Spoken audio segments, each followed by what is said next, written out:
আজকের আলোচ্য বিষয় স্থির তড়িতের সাধারণ ঘটনাবলী। আবিষ্কার, তড়িতাধান, ঘর্ষণে স্থির তড়িতের সৃষ্টি হয়। স্থির তড়িতের উদাহরণ, কারণ, ব্যাখ্যা। ঘর্ষণের দুই প্রকার বিপরীতধর্মী তড়িতের সৃষ্টি হয়। সমতড়িতে বিকর্ষণ হয় আর বিপরীত তড়িতে আকর্ষণ হয়। স্থির তড়িতের সারণী বা শ্রেণী। বিকর্ষণী তড়িৎগ্রস্ততার শ্রেষ্ঠ প্রমাণ। ঘর্ষণে যে সমপরিমাণ বিপরীতধর্মী স্থির তড়িতের সৃষ্টি হয় তার ইলেকট্রনীয় ব্যাখ্যা। আধানের কোয়ান্টায়ন, আধানের নিত্যতা সূত্র।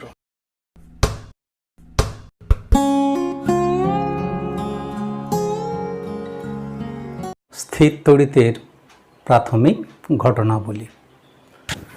600 খ্রিস্টপূর্বাব্দে গ্রিক দার্শনিক থেলস প্রথম স্থির তড়িতের ঘটনা লক্ষ্য করেন। উনি অ্যাম্বারকে পশম দ্বারা ঘষে দেখলেন যে ছোট ছোট কাগজের টুকরোকে অ্যাম্বার আকর্ষণ করছে। তা এটাই স্থির তড়িতের ঘটনা, এই পর্যন্তই আবিষ্কার, কিন্তু বিশেষ কিছু এগোতে পারেননি। অ্যাম্বার হচ্ছে পাইন গাছের একটা আঠা। অ্যাম্বারকে পশম দ্বারা ঘষার পর কোনো ছোট ছোট কাগজের উপর অ্যাম্বারকে ধরলে সেই কাগজগুলো আকর্ষিত হচ্ছে। এই ঘটনা প্রথম লক্ষ্য করেন গ্রিক দার্শনিক থেলস। তারপরে বিজ্ঞানী গিলবার্ট, তিনি বলেন কেবল অ্যাম্বার নয়, যে কোনো দুটো বস্তুর মধ্যে এই স্থির তড়িৎ আকর্ষণ লক্ষ্য করা গেছে। অ্যাম্বার একটা গ্রিক শব্দ যার অর্থ হল ইলেকট্রন। এটা থেকেই ইলেকট্রিসিটি কথাটা এসেছে। তড়িতাধান বস্তুকণার একটা নিজস্ব ধর্ম। যেমন ভরও একটা নিজস্ব ধর্ম পদার্থের। সেটা বিশ্বের যে কোনো দুটো বস্তুকণার মধ্যে কি দেখা যায়? মহাকর্ষীয় বল দেখা যায়।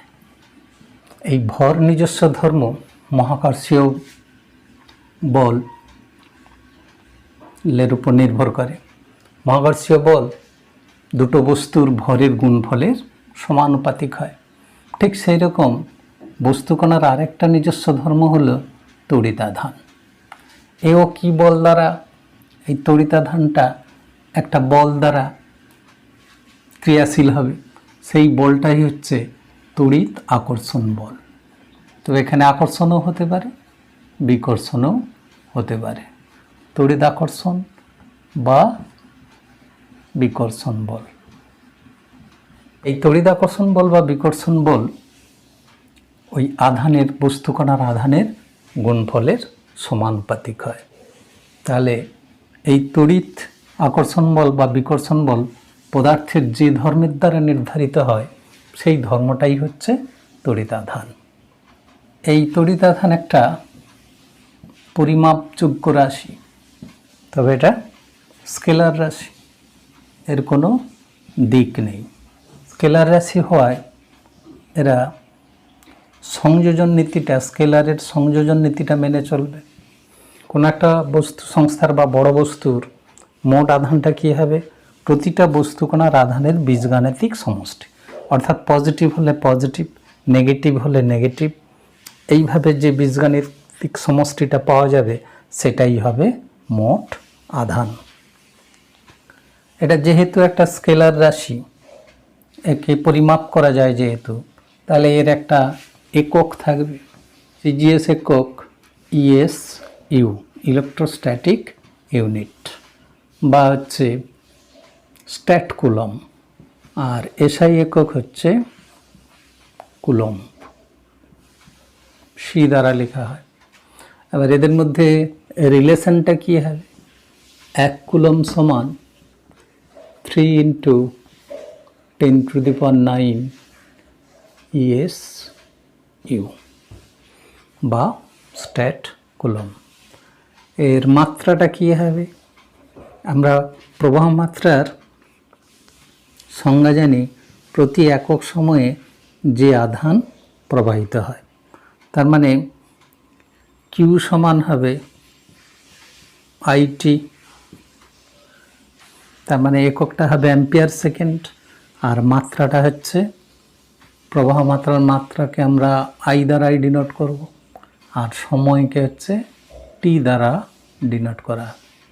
তাহলে আইটিটা হলো আধানের মাত্রা। ঘর্ষণে স্থির তড়িতের সৃষ্টি হয়। তড়িৎ দু রকমের, একটা হচ্ছে স্থির তড়িৎ আর একটা হচ্ছে চলতড়িৎ। উৎপত্তি স্থানে যদি তড়িৎ স্থির থেকে যায়, যদি গতিশীল না হয়, সেটাকেই বলা হবে স্থির তড়িৎ। আর যদি তড়িৎ পরিবাহীর মধ্য দিয়ে চলাচল করে, তাহলে সেটাকে বলা হবে চলতড়িৎ। সেটা সাধারণত ফ্রি ইলেকট্রন, ধাতব পদার্থের ফ্রি ইলেকট্রনগুলি এক স্থান থেকে অন্য স্থানে যদি প্রবাহিত হয়, তাহলেই কী হবে, চলতড়িতের সৃষ্টি হবে। এখানে আমরা বলছি স্থির তড়িতের ক্ষেত্রে। ঘর্ষণে যে স্থির তড়িৎ সৃষ্টি হয়, তার কতকগুলো উদাহরণ বা ঘটনা বলা যেতে পারে। যেমন আমরা দেখেছি শীতকালে ভালো লক্ষ্য করা যায়, মাথায় চিরুনি আছড়ানোর পর আমি যদি সেই চিরুনিটাকে ছোট ছোট কাগজের টুকরার উপর ধরি, দেখা যায় কাগজগুলো আকৃষ্ট হচ্ছে। অথবা আগেকার যে কালি পেন ছিল, তার পেছন দিকটা ঘষে যদি ছোট ছোট কাগজের উপর ধরা হয়, দেখা যায় আকর্ষণ করছে। এগুলো সব হচ্ছে স্থির তড়িতীয় ঘটনা। তা আরও উদাহরণ দেখা যাবে, যেমন শীতকালের দিকে বারবার চিরুনি আঁচড়ালে দেখা যাবে একটা পটপট আওয়াজ হচ্ছে বা চড়চড় আওয়াজ হচ্ছে। তার মানে এত তড়িৎ উৎপন্ন হচ্ছে, ওখানে একটা স্পার্কিং হচ্ছে। সেই স্পার্কিংয়ের জন্যই একটা পটপট আওয়াজ হয়। আরও দেখবে যেগুলো পেট্রোলবাহী ট্রাক, তাদের থেকে শিকল ঝুলে আছে, ধাতব শিকল ঝুলে থাকে। তার কারণটা কি, তেলের সঙ্গে ওই ধাতব বডির যত চলতে থাকবে তত ঘর্ষণ হবে, চলকাতে থাকবে। তার ফলে কী হবে, একটা স্থির তড়িতের সৃষ্টি হবে। তাতে কী হবে, একটা স্ফুলিঙ্গ সৃষ্টি হতে পারে। পেট্রোল যেহেতু দাহ্য, তাতে আগুন ধরে যেতে পারে। তাহলে ওই স্থির তড়িৎটা যাতে আর্থিং হয়ে যায়, গাড়ির ঝাঁকুনিতে মাঝে মাঝে শিকলগুলো কী হয়, মাটিতে টাচ করে যায়। তাহলে ওই স্থির তড়িৎটা কী হবে, আর্থিং হয়ে মাটিতে চলে গেল। তার ফলে আর স্ফুলিঙ্গ হওয়ার সম্ভাবনা নেই। এরকম বেশ কিছু ঘটনা আমরা লক্ষ্য করতে পারি। ঘর্ষণে স্থির তড়িতের সৃষ্টির ব্যাখ্যা। সমস্ত পদার্থই আমাদের জানা আছে যে পরমাণুগুলো নিউক্লিয়াস, প্রোটন আর নিউট্রন দ্বারা গঠিত, এবং তার বাইরের চারপাশের কক্ষপথে ইলেকট্রনগুলো ঘুরতে থাকে। ঘর্ষণ করা হচ্ছে, তখন কি হচ্ছে, যান্ত্রিক শক্তিটা তাপ শক্তিতে রূপান্তরিত হচ্ছে, থার্মাল এনার্জি। এবার ইলেকট্রনগুলো ওই থার্মাল এনার্জি পেয়ে, বেশি শক্তি পেয়ে কী হবে, এক বস্তু থেকে আরেক বস্তুতে স্থানান্তরিত হবে। এই ইলেকট্রন হচ্ছে ঋণাত্মক তড়িৎধর্মী। ফলে যে বস্তুতে যায় সেটা হচ্ছে ঋণাত্মক তড়িৎগ্রস্ত হয়, আর যে বস্তু থেকে বেরিয়ে গেল সেখানে প্রোটনের সংখ্যা বেশি হয়। কারণ নিস্তড়িৎ পরমাণুতে প্রোটন যতগুলো থাকে, ইলেকট্রনও ততগুলো থাকে। যতটা পজিটিভ আধান থাকে, সমস্ত ইলেকট্রনের ততটাই নেগেটিভ আধান থাকে, সেই জন্য নিস্তড়িৎ থাকে। যেই একটা দুটো ইলেকট্রন চলে যাবে, তখন ওখানে প্রোটনের আধিক্য ঘটে যাবে, একটা দুটো প্রোটনের। তার দরুন কী হবে, সে ধনাত্মক আধানে আহিত হবে। এই গেল ঘর্ষণে স্থির তড়িৎ কীভাবে সৃষ্টি হয় তার ইলেকট্রনীয় ব্যাখ্যা। ঘর্ষণের ফলে স্থির তড়িতের সৃষ্টি হয় এবং তাতে কি হয়, বিপরীত প্রকৃতির আধানের সৃষ্টি হয়। এই দুটোই আমরা কাঁচের দণ্ড নিলাম এবং এই দুটোকেই আমরা এবনাইটের দণ্ড নিলাম। এবার কাঁচকে রেশম দ্বারা ঘষে, দুটো কাঁচকেই এই প্রান্তে রেশম দ্বারা ঘষলাম, এই প্রান্তটাকেও রেশম দ্বারা ঘষলাম। ঘষে যদি ঝুলিয়ে দেওয়া হয়, দেখা যাবে এদের মধ্যে বিকর্ষণ হচ্ছে, পরস্পর দূরে সরে যাবে। তার মানে কি ঘটবে? বিকর্ষণ ঘটবে। ঠিক এখানেও আমরা এবোনাইট আর পশম দুটো নিয়ে এবোনাইটকে পশম দ্বারা ঘষলাম, এখানেও এবোনাইটকে পশম দ্বারা ঘষলাম।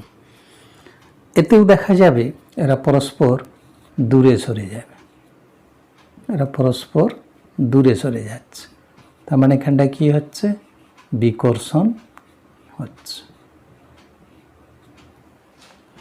তাহলে দুটো যদি আমরা একই বস্তু নেই, কাঁচ ও রেশম, তাতে যে তড়িতের উৎপন্ন হবে একই প্রকৃতির তড়িৎ উৎপন্ন হচ্ছে। এবার আলাদা বস্তু নিলাম, তাতেও দুটোতেই একই প্রকৃতির তড়িৎ উৎপন্ন হচ্ছে, কারণ দুটো একই তড়িতের মধ্যে কি হবে? বিকর্ষণ হবে।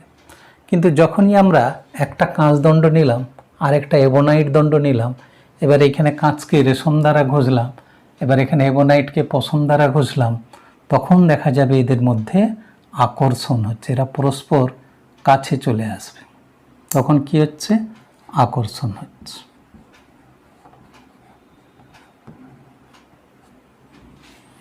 তাহলে এখানে যে প্রকৃতির তড়িৎ উৎপন্ন হচ্ছে, এটাতে নিশ্চয়ই বিপরীত প্রকৃতির একটা তড়িৎ সৃষ্টি হচ্ছে। সেই জন্য এখানে আমরা কি দেখতে পাচ্ছি? আকর্ষণ দেখতে পাচ্ছি। আর অথচ এখানে দুটোই একই প্রকারের তড়িৎ উৎপন্ন হচ্ছে, সেই জন্যই কি হচ্ছে? আলাদা হলেও এদের মধ্যে একই তড়িৎ হওয়ায় বিকর্ষণ দেখা দিবে।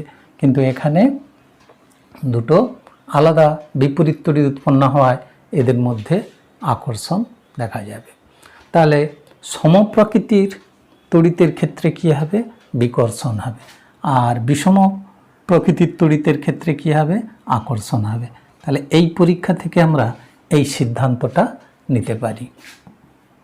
বিজ্ঞানী বেঞ্জামিন ফ্র্যাঙ্কলিন এই আধান দুটির নামকরণ করেন, একটা ধনাত্মক আধান আর একটা ঋণাত্মক আধান। এবার বিভিন্ন পরীক্ষা নিরীক্ষার মাধ্যমে একটা তালিকা তৈরি করা হয়, যে তালিকা থেকে বলে দেয়া যাবে যে কোন দুটো বস্তুকে ঘর্ষণ করলে কোনটাতে ধনাত্মক আধানের সৃষ্টি হবে আর কোনটাতে ঋণাত্মক আধানের সৃষ্টি হবে। দুটো বস্তুকে ঘর্ষণ ঘটালে তার কোন বস্তুতে ধনাত্মক তড়িতের সৃষ্টি হবে এবং কোন বস্তুতে ঋণাত্মক তড়িতের সৃষ্টি হবে তা আমরা এই সারণী থেকে বলে দিতে পারি। এটা পরীক্ষা নিরীক্ষার মাধ্যমে এই সারণীটা পাওয়া গেছে। তবে এর মাঝেও অনেক বস্তু থাকতে পারে।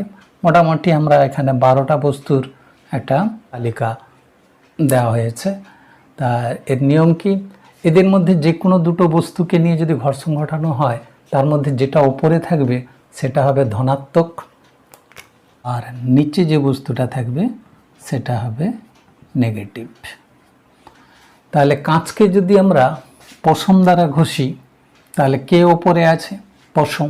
তাহলে পশমে পজিটিভ তড়িতের সৃষ্টি হবে আর কাঁচে নেগেটিভ তড়িতের সৃষ্টি হবে। তাহলে এই উদাহরণে এই দুটোর মধ্যে আমরা দেখলাম কাঁচ নেগেটিভ, আবার কাঁচে পজিটিভ হতে পারে।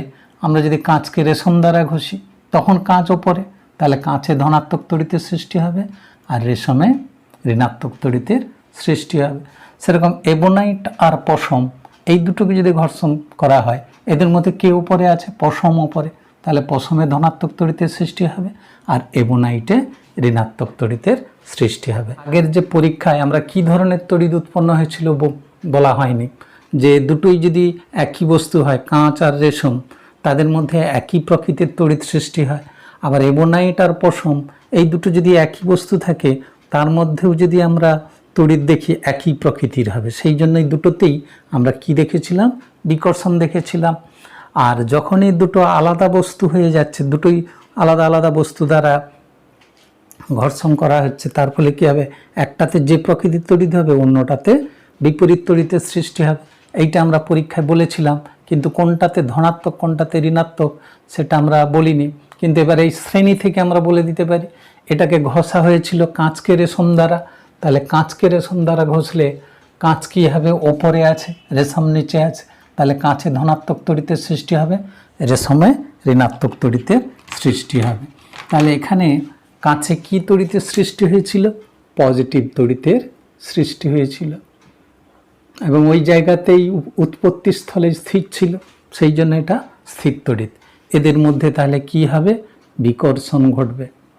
আর এবনাইটকে এখানে পশম দ্বারা ঘষা হয়েছিল, তা এবনাইটের পশমের মধ্যে আমরা শ্রেণীতে দেখতে পাচ্ছি বা সারণীতে দেখতে পাচ্ছি পশমটা প্রথমে আছে, এবনাইটটা 8 নম্বরে মানে নিচে আছে। তাহলে এবনাইটে ঋণাত্মক তড়িতের সৃষ্টি হবে, পশমে ধনাত্মক তড়িতের সৃষ্টি হবে। তাহলে এই এবনাইটে কি তড়িতের সৃষ্টি হয়েছিল? দুটোই ঋণাত্মক তড়িতের সৃষ্টি হয়েছিল। সেই জন্য সমপ্রকৃতির তড়িতের মধ্যে কি ঘটেছিল? বিকর্ষণ ঘটেছিল। সারণী থেকেই আমরা একটু আগে পেলাম কাঁচকে রেশম দ্বারা ঘষলে পজিটিভ তড়িৎ হয়, আর এবনাইটকে পশম দ্বারা ঘষলে ঋণাত্মক তড়িতের সৃষ্টি হয়। দুটো তাহলে বিপরীত তড়িতের মধ্যে কি দেখা দিবে? আকর্ষণ। এবং সেটাই আমরা পরীক্ষায় পেয়েছিলাম, এদের মধ্যে আকর্ষণ দেখা দিয়েছিল। তাহলে এবার আমরা এই সারণী থেকে বলে দিতে পারলাম কোন বস্তুতে কি তড়িতের সৃষ্টি হয়। বিকর্ষণই তড়িৎগ্রস্ততার শ্রেষ্ঠ প্রমাণ। তা কোনো একটা বস্তু তড়িৎগ্রস্ত কিনা প্রমাণ করার জন্য একমাত্র বিকর্ষণই তার শ্রেষ্ঠ প্রমাণ। ধরো আমার কাছে আরেকটা বস্তু আছে, যে বস্তুটা যে তড়িৎগ্রস্ত সেটা আমাদের জানা আছে। ধরো এটা কাঁচ, কাঁচকে রেশম দ্বারা ঘষা হলো, তাই এটা ধনাত্মক তড়িৎগ্রস্ত হবে। তাই ধনাত্মক তড়িৎগ্রস্তর কাছে আরেকটা বস্তু আনা হলে এটা তড়িৎগ্রস্ত কিনা আমাদের জানা নেই। তা যদি দেখি এদের দুজনের মধ্যে আকর্ষণ হচ্ছে, আকর্ষণ হলে এই দ্বিতীয় বস্তু সম্পর্কে আমরা কি ধারণা করব? এটা তড়িৎগ্রস্ত না তড়িৎগ্রস্ত নয়। এবার আকর্ষণ আমরা জানি দুটো তড়িৎগ্রস্ত বস্তুর মধ্যে হতে পারে। এটা যদি নেগেটিভ হয় তাহলে কি হবে? এদের মধ্যে আকর্ষণ হবে। আবার একটা তড়িৎগ্রস্ত একটা নিস্তড়িৎ, এদের মধ্যেও কি হয়? আকর্ষণ হয়। তাহলে দ্বিতীয় বস্তু সম্পর্কে আমরা আকর্ষণ যদি হয় তাহলে দুটো সম্ভাবনাই থেকে যাচ্ছে। এটা বিপরীত তড়িৎগ্রস্ত হতে পারে, দ্বিতীয় বস্তুটা নিস্তড়িৎ হতেও পারে। তাহলে নিশ্চিতভাবে বলা গেল না আকর্ষণের দ্বারা যেটা তড়িৎগ্রস্ত, ওটা তড়িৎগ্রস্ত হতেও পারে আবার নিস্তড়িত হতে পারে। কিন্তু যদি এদের মধ্যে বিকর্ষণ হয়, দ্বিতীয় বস্তু সম্পর্কে কি ধারণা করা হবে? যে নিশ্চয়ই এটা যেহেতু পজিটিভ, এটাও তাহলে পজিটিভ তড়িৎগ্রস্ত, আর এটা যদি নেগেটিভ হয় এটা নিশ্চয়ই নেগেটিভ তড়িৎগ্রস্ত, একই প্রকৃতির তড়িৎ আছে। তাহলে বিকর্ষণ হলে অবশ্যই দ্বিতীয় বস্তুটা কি হবে? তড়িৎগ্রস্ত হবে এবং সমপ্রকৃতির আধানগ্রস্ত হবে। তাহলে বিকর্ষণের ক্ষেত্রে একটাই সম্ভাবনা এবং নিশ্চিত সম্ভাবনা যে ওটা বিকর্ষণ মানে ওটা অবশ্যই তড়িৎগ্রস্ত, এই বস্তুটা যে তড়িতের এটাও সেই তড়িতের হবে। কিন্তু আকর্ষণ হলে কি হচ্ছে? দুটো সম্ভাবনা, নিশ্চিতভাবে কোনো উত্তর দেওয়া যাচ্ছে না। সুতরাং আমরা এটা থেকেই সিদ্ধান্ত নিতে পারি বিকর্ষণই আধানগ্রস্ত তার বা কোনো একটা বস্তু তড়িৎগ্রস্ত কিনা সেটা বোঝার শ্রেষ্ঠ উপায় বা শ্রেষ্ঠ প্রমাণ। আমরা যে কোনো পরমাণুর গঠনচিত্র জানি, নিউক্লিয়াসের মধ্যে প্রোটন আর নিউট্রন জোটবদ্ধ অবস্থায় একটা নিউক্লিয় বলের মাধ্যমে থাকে। এরা কখনোই বাইরে বেরিয়ে যেতে পারে না, এদের মধ্যেকার নিউক্লিয় বলটা এত বেশি। এখানেও নিউক্লিয়াসের মধ্যে প্রোটন নিউট্রন জোটবদ্ধ অবস্থায় আছে, এটা আরেকটা পরমাণু, এবং তার বাইরের চারপাশের কক্ষপথে ইলেকট্রনগুলো ঘুরতে থাকে। এবং ইলেকট্রনগুলো হচ্ছে ঋণাত্মক তড়িৎধর্মী আর প্রোটনগুলো হচ্ছে পজিটিভ তড়িৎধর্মী। আর পরমাণু সাধারণত নিস্তড়িত হয়, তার কারণ হচ্ছে যটা প্রোটন ঠিক তটা ইলেকট্রন পরমাণুর মধ্যে থাকে। নিস্তড়িত পরমাণুর মধ্যে প্রোটনের সংখ্যা এবং ইলেকট্রনের সংখ্যা সমান থাকে। তার মানে মোট পজিটিভ আধান সমান হবে মোট নেগেটিভ আধান। মোট প্রোটন আর ইলেকট্রনের সংখ্যা যেহেতু সমান, এদের আধানও সমান হবে, কারণ প্রোটনের আধান এবং ইলেকট্রনের আধান একই। সিজিএসে হলে 4.8 ইন্টু 10⁻⁻10 ESU, আর এসআই পদ্ধতিতে 1.6 ইন্টু 10⁻⁻19 কুলম। তা দুজনের একই আধান হওয়ায় এদের সংখ্যা একই বলে মোট আধানের পরিমাণটাও একই হবে। এবার পদার্থ টু পদার্থ, মানে বিভিন্ন পদার্থের মধ্যে এই নিউক্লিয়াস আর ইলেকট্রনের প্রতি টান সবার সমান নয়। সেটা বিভিন্ন কারণে হতে পারে, সংখ্যার দিক থেকে, আধানের পরিমাণের দিক থেকে, এদের মধ্যেকার দূরত্বের দিক থেকে বিবেচনা করলে দেখা যাবে এদের ইলেকট্রনের প্রতি আকর্ষণ বল কারো ক্ষেত্রে কম, কারো ক্ষেত্রে বেশি। যেমন আমরা উদাহরণ যদি দেই, কাঁচকে আমরা জানি কাঁচকে রেশম দ্বারা ঘষলে কী হয়, কাঁচটা পজিটিভ তড়িৎগ্রস্ত হয় আর রেশমটা নেগেটিভ তড়িৎগ্রস্ত হয়। তার মানে এইটাকে যদি আমরা কাঁচের পরমাণু ভাবি আর এটা যদি রেশমের পরমাণু ভাবি, তাহলে কাঁচ আর রেশম যখন ঘর্ষণ করা হচ্ছে তখন নিউক্লিয়াস আর ইলেকট্রন প্রতি টানটা কাঁচের ক্ষেত্রে এর তুলনায় কম। তার ফলে কি হবে, সহজেই এর ইলেকট্রনটা রেশমে চলে আসবে। তার এর ইলেকট্রনটা যখন রেশমে চলে আসছে তখনই কি হচ্ছে, একটা ইলেকট্রন যদি চলে আসে, একটা ইলেকট্রন এখানে কম, তার মানে একটা প্রোটন বেশি হয়ে যাওয়া, আর এখানে একটা ইলেকট্রন বেশি হয়ে যাওয়া মানে তার একটা ইলেকট্রনের যে ঋণাত্মক আধান সেইটা বেশি হয়ে যাওয়া। এইখানে ইলেকট্রন আসা মানে এ ঋণাত্মক আধানগ্রস্ত হয়ে যাবে। তাহলে এই যে বস্তু টু বস্তু নিউক্লিয়াস আর ইলেকট্রনের মধ্যে যে আকর্ষণ বল কম বেশি, এইটা থাকার ফলেই কি হচ্ছে, ঘর্ষণের ফলে একটা বস্তু পজিটিভ তড়িৎগ্রস্ত হচ্ছে, একটা বস্তু নেগেটিভ তড়িৎগ্রস্ত হচ্ছে। এবং এরা সমপরিমাণে হবে এই কারণেই যে ইলেকট্রনেরও আধান যা, প্রোটনের আধানও তা। একটা ইলেকট্রন বেরিয়ে আসা মানে এই কুলম 1.6 × 10⁻⁹ ঋণাত্মক কত কুলম আধান পাবে, আর এখানে একটা প্রোটন বেশি হয়ে যাওয়া মানে প্রোটনেরও আধান এটা, তবে পজিটিভ। তাহলে এ যে আধানগ্রস্ত হবে তার মান হবে প্লাস 1.6 × 10⁻⁻19 কুলম।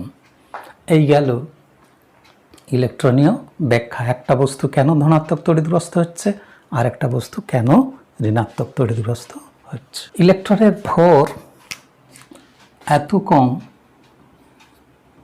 ইলেকট্রনের ভর হচ্ছে 9.11 × 10⁻31 কেজি, অনেক পরিমাণ কম। সেই জন্য ইলেকট্রনের আদান প্রদানে মনে হতে পারে ভরের বোধহয় বৃদ্ধি বা হ্রাস হবে না, কিন্তু ম্যাথামেটিক্যালি একে নিখুঁতভাবে বলতে গেলে কিন্তু ভরের হ্রাস বৃদ্ধি ঘটবেই। যে ঋণাত্মক তড়িৎগ্রস্ত তার মধ্যে ইলেকট্রন চলে এসছে, তাহলে এর ক্ষেত্রে ইলেকট্রনের সংখ্যা বেশি, তাহলে ঋণাত্মক তড়িৎগ্রস্তের কী হবে, ভর বৃদ্ধি পাবে। আর ধনাত্মক তড়িৎগ্রস্ত যেটা হয় সেটা থেকে ইলেকট্রন বেরিয়ে গেছে, তার মানে তার ইলেকট্রনের সমপরিমাণ ভর কমে যাবে। তাহলে ধনাত্মক তড়িৎগ্রস্ত বস্তুর ক্ষেত্রে কী হবে, ভর হ্রাস পাবে, কমে যাবে, ইলেকট্রন বেরিয়ে যাচ্ছে। সুতরাং এক্ষেত্রে ভর কমে যাবে। তাহলে ধনাত্মক তড়িৎগ্রস্ত বস্তুর ক্ষেত্রে ভর কমে যায় আর ঋণাত্মক তড়িৎগ্রস্ত বস্তুর ক্ষেত্রে ভর বেড়ে যায়। আধানের কোয়ান্টায়ন, একটা ইলেকট্রন বা প্রোটন এরা হচ্ছে মৌলিক কণা। ইলেকট্রন বা প্রোটনের আধান হচ্ছে 4.8 × 10⁻⁻10 ESU বা 1.6 × 10⁻⁻19 কুলম। তাহলে এটাই মৌলিক আধান হবে। যেহেতু এর থেকে কম আধান হতে পারে না, এটাই তাহলে হবে মৌলিক আধান। আর এই ইলেকট্রনেরই স্থানান্তরের জন্যই কি হয়, এটা পজিটিভ তড়িৎগ্রস্ত হয় আর নেগেটিভ তড়িৎগ্রস্ত হয়। দুটো ইলেকট্রন গেলে সে যে ঋণাত্মক তড়িৎগ্রস্ত হলো তার পরিমাণটা কত হবে, 2 গুণিত এটা। আর যেখান থেকে চলে এলো সে দুটো প্রোটন তাতে বেশি হয়ে যাওয়ায় সেই প্রোটনের আধান হবে 2 গুণিত এই মানটা। তাহলে এই মানটা সবসময় কি থাকবে, নির্দিষ্ট থাকবে, এর কখনো ভগ্নাংশ হবে না। তাহলে যে কোনো বস্তুর আধান ইলেকট্রনের বা প্রোটনের আধানের গুণিতক হবে। তার মানে মোট আধান, কোনো একটা বস্তুর মোট আধান সমান হচ্ছে ইলেকট্রনের আধান অথবা প্রোটনের আধানের n গুণিতক হবে। দুটো হলে 2e, আর দুটো ইলেকট্রন যদি চলে আসে যে বস্তুতে আসবে সেটা হচ্ছে 2 ইন্টু ই ইলেকট্রনের আধান, আর যেটা থেকে চলে এলো সেটা হচ্ছে দুটো হলে প্লাস 2e পরিমাণ তার আধান হবে। এই এনের মানটা হতে হবে 1, 2 এরকম পরপর স্বাভাবিক সংখ্যা হবে। ইলেকট্রনের আধান বা প্রোটনের আধানের গুণিতক হবে কোনো একটা বস্তুর মোট আধানের পরিমাণ। এটাকেই বলা হয় কোয়ান্টায়ন। সংযোজন নীতিটা মেনে চলে।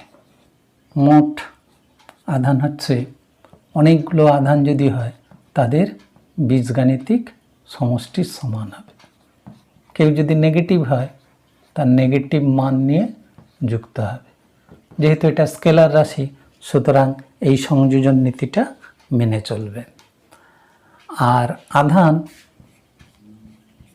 বস্তুকণার গতির উপর নির্ভর করে না, কিন্তু ভর যে পদার্থের মৌলিক ধর্ম সেই ভরটা কিন্তু নির্ভর করে, গতিবেগের উপর নির্ভর করে। কোনো বস্তুকে যদি আমরা আলোর বেগের কাছাকাছি পাঠাই তাহলে কী হবে, কোনো বস্তুর বেগ ভিটা যদি টেন্স টু আলোকের গতিবেগ হয় তখন ভরটা কি হতে থাকে, বৃদ্ধি পেতে থাকে। সেটা সে আইনস্টাইনের সূত্র থেকে পাই যে কোনো বস্তুর ভর সমান হচ্ছে স্থির অবস্থায় যে ভর, স্থির থাকাকালীন যে ভর by √1 minus V square by C square. এটা যখন আলোর বেগের কাছাকাছি হবে কিন্তু সমান হবে না, তা তখন এটা একটা ভগ্নাংশ হবে, এদের বিয়োগফলটাও একটা ভগ্নাংশ হবে। সুতরাং এইটার মান কি হয়ে যাবে, বেড়ে যাবে। তাহলে ভি যদি টেন্স টু সি হয় তাহলে এমটা কি হতে থাকবে, বৃদ্ধি পেতে থাকবে। যেটা ভরের ক্ষেত্রে হয়, কিন্তু পদার্থের আরেকটা মৌলিক ধর্ম আধান, আধানের ক্ষেত্রে কিন্তু বস্তুকণার গতির উপর বাড়ে না বা কমে না।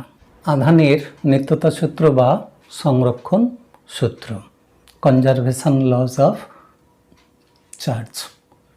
তা আধানের সৃষ্টি বা ধ্বংস নেই। আধান কেবল এক বস্তু থেকে অন্য বস্তুতে স্থানান্তরিত হয়। মোট আধান সবসময় একই থাকে। যেমন আমরা দেখলাম কাঁচকে রেশম দ্বারা যদি ঘষি দেখা যাবে এটা ধনাত্মক তড়িৎগ্রস্ত হচ্ছে, এটা ঋণাত্মক তড়িৎগ্রস্ত হচ্ছে।